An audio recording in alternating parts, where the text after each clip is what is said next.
This is a story about how 200 hours in GregTech New Horizons is just barely enough to get you through the tutorial, and yet you'll probably love every minute of it. I'm Krydax, and today we're going to talk about what GregTech New Horizons is like for the first few hundred hours. Now, I'll start by saying I am not a modded Minecraft pro. In fact, my only modded Minecraft experience is a few dozen hours in Nomi Factory and dipping my toes into Create Above and Beyond. Past that, I mostly just have experience with factory games. I also did play Ultimate Alchemy, which is quite a bit of a different Minecraft mod pack, but it focuses on some automation. And I do recommend it if you're looking for a shorter pack that's beatable within less than 100 hours for sure. I'm just a gamer who likes automation games, and I heard all about GregTech New Horizons and how horrible it was in all the right ways, I should say, and I was pretty excited to try it out. So I decided, you know what, we're gonna fire it up and see what happens, and I got pretty excited about it. And the result is this: I'm about 200 hours in, and we've got a nice base going, at least nice for me. I'm sure there are lots of things that are wrong with it, and there's a lot of things that are right with it, and the beauty is that everyone's base is different. Oh, editor Krydax here. I forgot to mention, all of this is on YouTube. I have over 55 episodes of GregTech New Horizons, and I will link to the playlist below.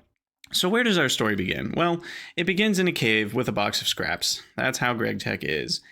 I went into GregTech knowing very little about it. I had played Nomi Factory before, so I knew some about the GregTech machine system, but I didn't know a ton about GTNH in specific. I knew there was a good quest book, according to most people, and I knew that it was going to be a really tough experience. And boy, was I right. Boy, were they right. So, you start on tier 0, the Stone Age, and you're working hard just to get a pickaxe. You don't start with the ability to mine stone, and you can't mine stone with a wooden pickaxe, so you have to use flint tools at first. And I mean, it's a struggle to get a bed and all your tools, and food is a big issue in the first few days. So you're having to work to get all kinds of different food because you can't eat the same food over and over again. You can only eat the same food 3 or 4 times before it starts not feeding you anymore, and you have to switch to a different food, and you have to cycle through 4 or 5 different foods to be able to feed yourself. And so you're constantly on the lookout for new berries and animals and plants. And so the early game, you're kind of like playing Farming Simulator, Minecraft Farming Simulator 2024, which is pretty fun. I actually enjoyed that stage a lot. I worked a lot on my farms, and I worked a lot on making sure I had all the different garden types. So that was definitely a fun part of the early game for me. What comes after that farming stage was kind of the Industrial Revolution bit, and you start out getting steam equipment. And so this whole part of the tech tree is about kind of working towards your first circuits and electricity pieces. But you start out with these steam boilers and getting a lot of bronze plates. Making steam with your boilers, and then powering some things like steam compressors and steam alloy smelters and steam forge hammers and steam macerators and all of the basic steam machines, which are, of course, more inefficient than their low voltage electric counterparts. So you are incentivized to work towards electricity as soon as you can. I still have a few of my trusty steam machines from the beginning of the game.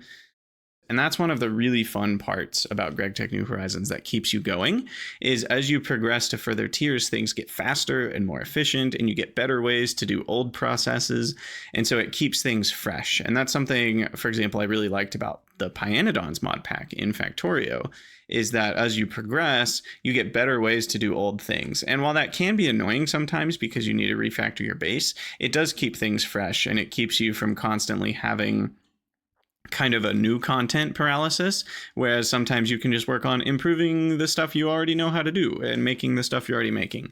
And yeah, once we got the Industrial Revolution figured out with steam and steel with these fire brick blast furnaces, we were finally able to work towards electricity and our first LV machines. And you can see here is our first row of LV machines that we made, along with some steam turbines powered by a large steam tank. We made a high pressure boiler tank from the Railcraft mod to power that, and I really enjoyed once we got to LV. It felt like everything was starting to unlock, and I made pretty much every LV machine. I spent a lot of time in LV, and I worked on figuring out a lot of processes in LV.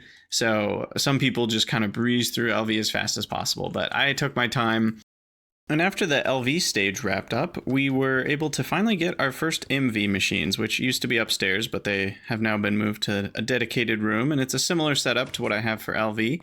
And we also got our drawer wall figured out to work with the logistics pipe system, which pretty much brings us to now. And my goal is to put a bunch of new machines in this room connected to the logistics pipe system so I can do my first auto crafting.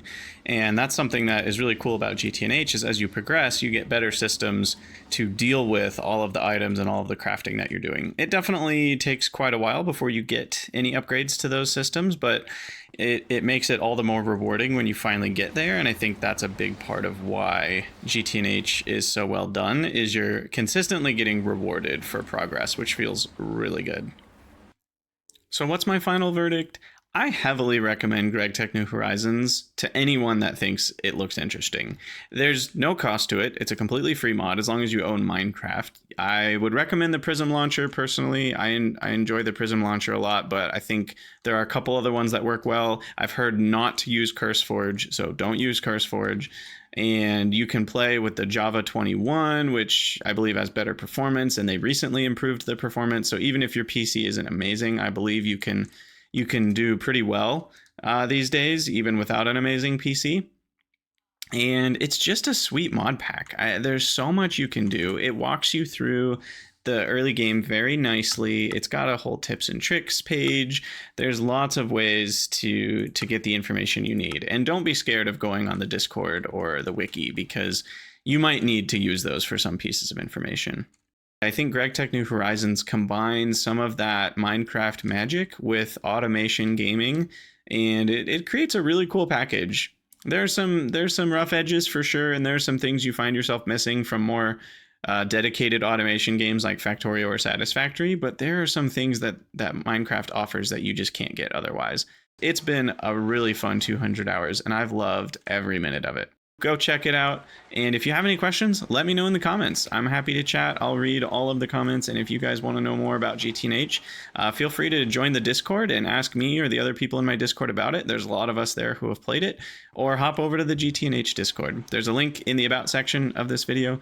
And if you enjoyed watching, let me know what you think in the comments. I'll see you guys in the next one.